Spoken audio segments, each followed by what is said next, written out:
26 సంవత్సరాల నమ్మకం, లక్షలాది సంతోషకరమైన వివాహాలు. తెలుగు మ్యాట్రిమోనీని డౌన్లోడ్ చేయండి. శ్రీరామ జయం. నీలాచల నివాసాయ నిత్యాయ పరమాత్మనే సుభద్ర బలభద్రాభ్యాం నిత్య శ్లోకాయ మంగళం. జగన్నాథ రథయాత్ర వస్తున్నాయి జగన్నాథ రథచక్రాలు వస్తున్నాయి. అత్యాధునికంగా శ్రీ వంటి మహానుభావుడు కూడా స్మరించిన ఆ జగన్నాథ రథచక్రాలు పతిత పావనుడైన కృష్ణ పరమాత్ముని రథానికి సంబంధించినవి. ఆ రథం నందిఘోష. సామాన్యుల కష్టాలు తీర్చే నిమిత్తమై ఆలయంలోనికి వెళ్ళాలి అంటే సామాన్యుడికి కష్టం అయినటువంటి నేపథ్యంలో సామాన్యుల కోసం స్వామియే గుడిలో నుంచి బయటకు వచ్చేటటువంటి ఏకైక క్షేత్రం ఒరిస్సా పూరీ క్షేత్రంలో ఉండే ఈ జగన్నాథ స్వామి ఆలయంలో స్వామివారి యొక్క రూపం.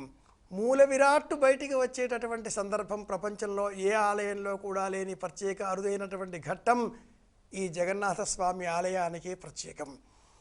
ఆలయం నుంచి 3 కిలోమీటర్ల దూరంలో గుండీచా ఆలయానికి ఉండే ఈ మార్గం అంతా కూడా ఆనంద బజారు. ఈ క్షేత్రం పోవడానికి కనీసంగా 12 గంటలు పడుతుంది. 3 కిలోమీటర్ల దూరం ప్రయాణించే నిమిత్తమే 12 గంటల సేపు ఈ రథాలన్నింటినీ కూడా చూచినట్లయితే బలరాముడు, సుభద్ర, కృష్ణ పరమాత్ముడు ఈ ముగ్గురికి కూడా వేరువేరుగా ఉండే ఆ రథాలలో స్వామివారు అలాగే సుభద్రాదేవి సోదరి సమేతంగా వేంచేపు చేసేటటువంటి ఆ కృష్ణ పరమాత్ముడిని నీలాచల నివాసిని చూచే నిమిత్తమే కోటాను కోట్ల మంది ప్రపంచవ్యాప్తంగా ఉన్న ఆస్తికులంతా కూడా అలా ఆశ్చర్యంగా చూస్తూ ఉంటే ఆ రథాలు అతి నెమ్మదిగా కదులుతూ ఉండగా జయ జయ ధ్వానాలతో శ్రీకృష్ణ పరబ్రహ్మణే నమః, కృష్ణాయ యాదవేంద్రాయ ఆ నామాలతో ప్రతిధ్వనిస్తూ ఉంటే ఒరిస్సా పక్కన ఉండే ఆ సముద్ర తీరమంతా కూడా జన సంఖ్యతో కోటాను కోట్ల మంది జనులతో ఎసకేస్తే రాలనట్లుగా ఉండేటటువంటి జనాలతో నిండిపోతుంది. ఆషాఢమాసం అంటేనే అందులోనూ విదియ తిథి అనగానే అందరికీ గుర్తుకు వచ్చేటటువంటి పరమాద్భుతమైనటువంటి ఘట్టం జగన్నాథ రథయాత్ర. ఇది ఈనాటి విశేషం. మనం ఆలయానికి వెళదామా? మనల్ని కాపాడడం కోసం స్వామి బయటికి వస్తున్నాడు.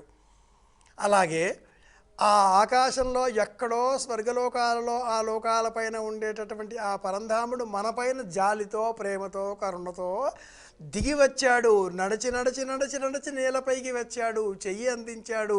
ఆ చెయ్యి పుచ్చుకొని మనం పైకి వెళ్ళే ప్రయత్నం చేయాలి. అలా కాకుండా ఇంకా పాతాళానికి వెళతామా? అందుకే జగన్నాథుడికి చేసే నమస్కారం చాలా భిన్నంగా ఉంటుంది. 2 చేతులు పైకి ఎత్తి శిరస్సు పైన ఉంచి నమస్కరించాలి. తల పైకి ఎత్తి చూడాలి. పరంధాముడు కనిపిస్తాడు, పైకి తీసుకెళ్ళిపోతాడు.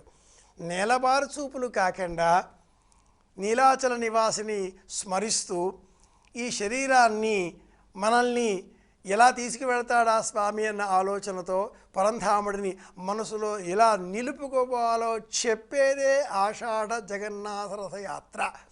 ఈ ప్రత్యేకంలో స్వామి దగ్గర 56 భోగ్ 56 నివేదనలు సమర్పిస్తారు. మన గృహంలో కూడా కృష్ణ పరమాత్ముని చిత్రపటాన్ని, అర్చామూర్తిని యథాశక్తి దేవతారాధన చేసేటటువంటి చోట ఉంచి పుష్పమాలిక చేత అలంకరించి దీపముల చేత అర్చన చేసి చేతనైనంత మట్టుకు పాలు, పెరుగు, వెన్న, నెయ్యి, పంచదార, బెల్లం, చిన్నపిల్లల కోసం ఆహార పదార్థాలుగా ఏవైతే మనం అందిస్తామో వాటన్నింటినీ కూడా సిద్ధం చేసి పరమాత్మకి నివేదనగా అర్పిద్దాం. స్వామి ప్రత్యక్షంగా ఉన్నాడు అన్న విశ్వాసంతో ఇక్కడి అర్చన చేసేవారు 56 విధములైన నివేదనలు సమర్పిస్తారు. వంటలు చేసే సమయంలో కూడా ఆ వాసన తాము స్వీకరించకూడదు అంటూ నాసికకు అడ్డంగా ఒక వస్త్రాన్ని బంధింపజేసుకుంటారు. శ్రీకృష్ణ పరబ్రహ్మణే నమః, శ్రీకృష్ణ పరబ్రహ్మణే నమః, వసుదేవసుతం దేవం కంసచాణూరమర్దనం దేవకీ పరమానందం కృష్ణం వందే జగద్గురుం. నందిఘోష ఈ దేహంలో ఉండేటటువంటి ప్రాణానికి వాయువుకు ప్రతీక. పరమాత్ముడిని ఇలా దర్శనం చేసుకుందాం. నీలాచల నివాసాయ నిత్యాయ పరమాత్మనే సుభద్ర బలభద్రాభ్యాం, సోదరీమణి సోదరుడు, వీరితో పరమాత్ముడు విజయం చేసేటటువంటి ఏకైక సందర్భం జగన్నాథ రథయాత్ర. యాత్ర చూద్దాం, స్వామిని దర్శనం చేసుకుందాం, అందరి క్షేమాన్ని కోరుదాం, మళ్ళీ కలుసుకుందాం. శ్రీరామ జయం. శ్రీకృష్ణ పరబ్రహ్మణే నమః.